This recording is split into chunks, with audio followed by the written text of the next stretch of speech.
여성도 군대 가야 한다.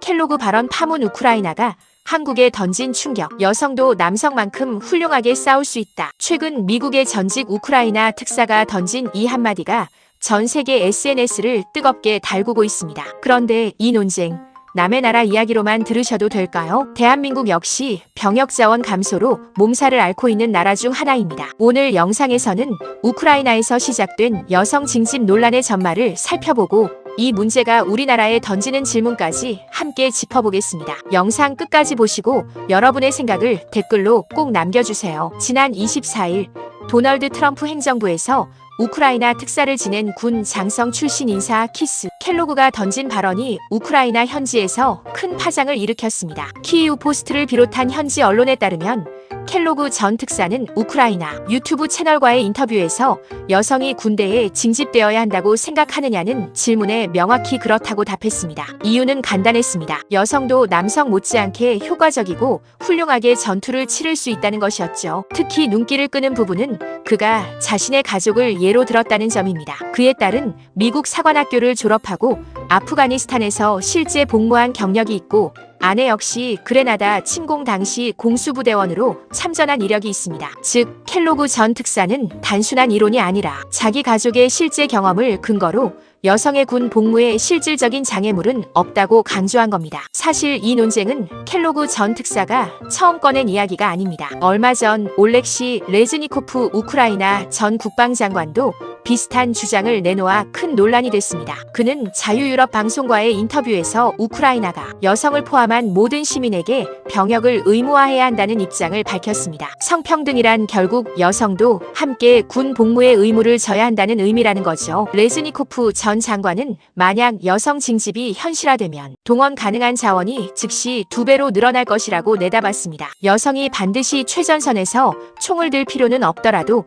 후방에서 다양한 군사 임무를 수행할 수 있다는 논리입니다. 그러면서 그는 여성이 남성과 함께 복무하는 이스라엘의 사례를 대표적인 예시로 들었습니다. 물론 현실은 조금 다릅니다. 현행법상 우크라이나 여성은 징집 대상이 아니고 어디까지나 자원 입대만 가능합니다. 그럼에도 현재 우크라이나 군에 복무 중인 여군은 7만 명이 넘고 이는 러시아 침공 이전과 비교하면 40% 이상 늘어난 수치입니다. 이 중 약 5,500명 이상은 실제 전투 임무에 투입되고 있다고 알려져 있습니다. 다만 젤렌스키 대통령과 국방부의 공식 입장은 여전히 신중합니다. 의료계 종사자를 제외한 일반 여성에 대한 전면 징집 계획은 없다는 방침을 고수하고 있죠. 반면 우크라이나의 25세부터 60세 남성은 계엄령에 따라 매우 엄격한 징집 대상입니다. 지난해 정부가 18세에서 22세 청년의 출입국 제한을 해제하자 불과 몇 달 만에 약 9만 6천 명의 남성이 국경을 넘었다는 통계도 있습니다. 이 숫자 하나만으로도 우크라이나가 얼마나 심각한 병력난에 시달리고 있는지 짐작할 수 있습니다. 자, 여기서 우리나라 이야기로 넘어가 볼까요? 남의 나라 일처럼 들릴 수 있지만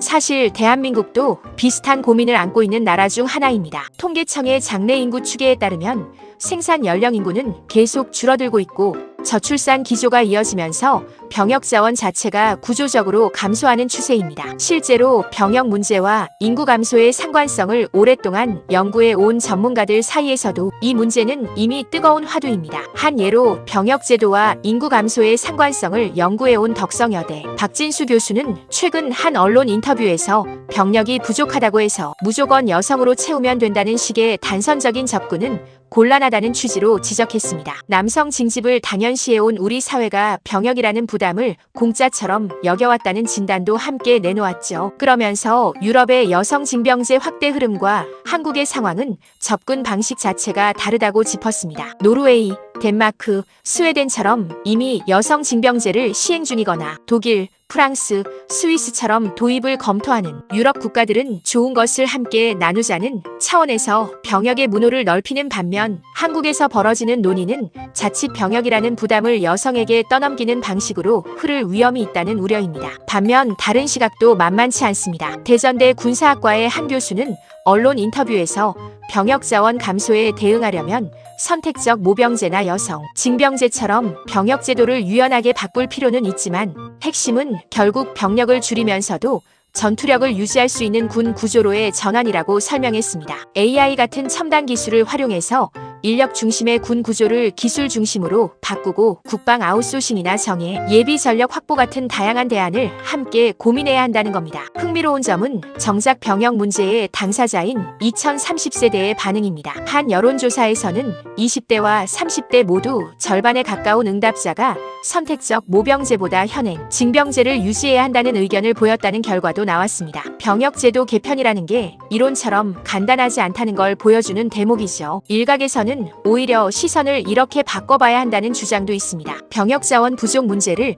여성 징병제로 풀어낸 이스라엘이나 북한 같은 사례를 놓고 보면 병역자원이 부족한데도 남성만 징집하는 한국이 오히려 특이한 경우라는 시각입니다. 실제로 지금까지 양성 징병제를 도입했던 나라 중에서 다시 남성만 징집하는 제도로 되돌아간 나라는 없다는 점도 이런 주장의 근거로 제시됩니다. 지금까지 우크라이나발 여성 징집 논쟁과 우리나라의 인구 절벽, 병역 자원 문제까지 함께 살펴봤습니다. 여성 징집을 확대해서 병역 자원 부족 문제를 해결해야 한다는 의견도 있고, 병역 제도의 근본적인 구조 자체를 기술 중심으로 바꿔야 한다는 의견도 있고, 아예 지금의 징병제 자체를 유지해야 한다는 목소리도 만만치 않습니다. 어느 쪽이 정답이라고 쉽게 말할 수 없는 문제이기 때문에 오늘은 여러분의 생각이 더욱 궁금합니다. 여성 징병제, 우리나라에도 필요하다고 생각하시나요? 아니면 다른 대안이 우선이라고 보시나요? 여러분의 솔직한 의견을 댓글로 남겨주세요. 다양한 생각을 나누는 것만으로도